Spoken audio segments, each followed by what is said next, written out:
Sahabat dan saudaraku, mari menggunakan waktu mempelajari firman Tuhan hari ini. Rabu, 11 Desember. Judulnya Roh Kudus.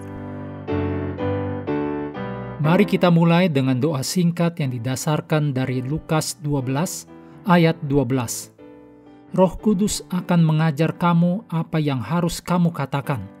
Amin. Roh Kudus tidak begitu menonjol dalam Injil Yohanes seperti halnya Bapa dan Anak. Namun, peran Roh Kudus sangat penting bagi keberhasilan misi Yesus.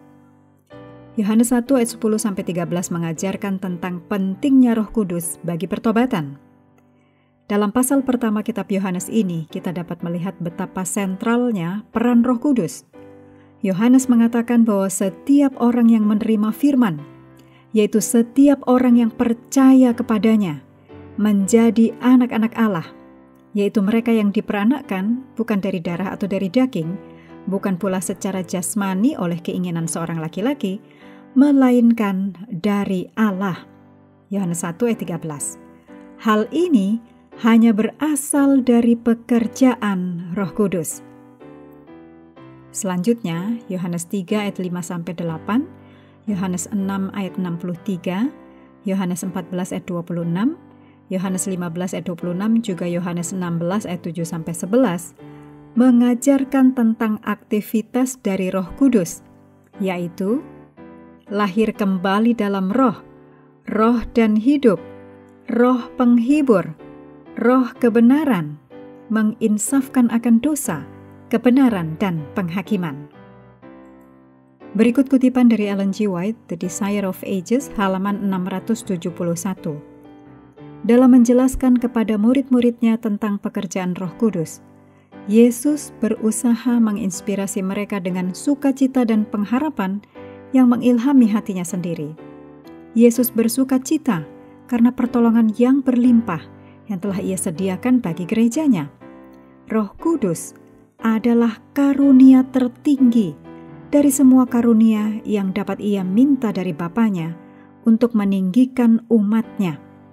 Roh Kudus harus diberikan sebagai agen yang meregenerasi, dan tanpa hal ini, pengorbanan Kristus tidak akan ada gunanya.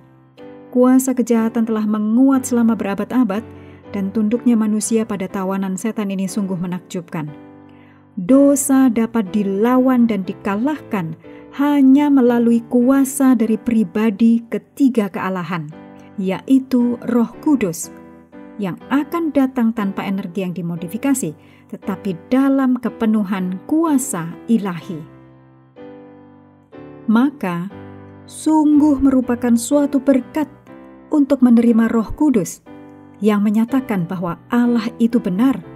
Yohanes 3 ayat 33. Roh Kuduslah yang menginsafkan kita akan dosa, akan kebenaran, dan akan penghakiman. Yohanes 16 ayat 8-11.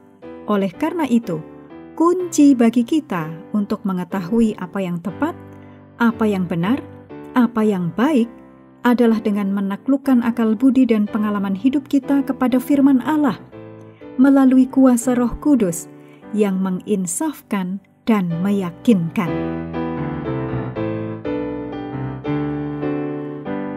Mengakhiri pelajaran hari ini, mari kembali ke ayat inti, Yohanes 14 ayat 26.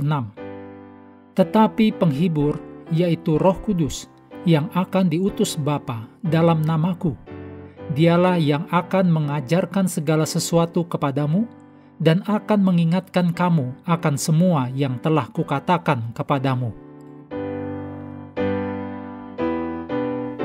Sahabat juga perlu melengkapi waktu untuk bersekutu dengan Tuhan setiap hari. Dengan bacaan Alkitab sedunia, percayalah kepada nabi-nabinya yang melanjutkan dari Kisah Para Rasul pasal pertama. Tuhan memberkati kita semua.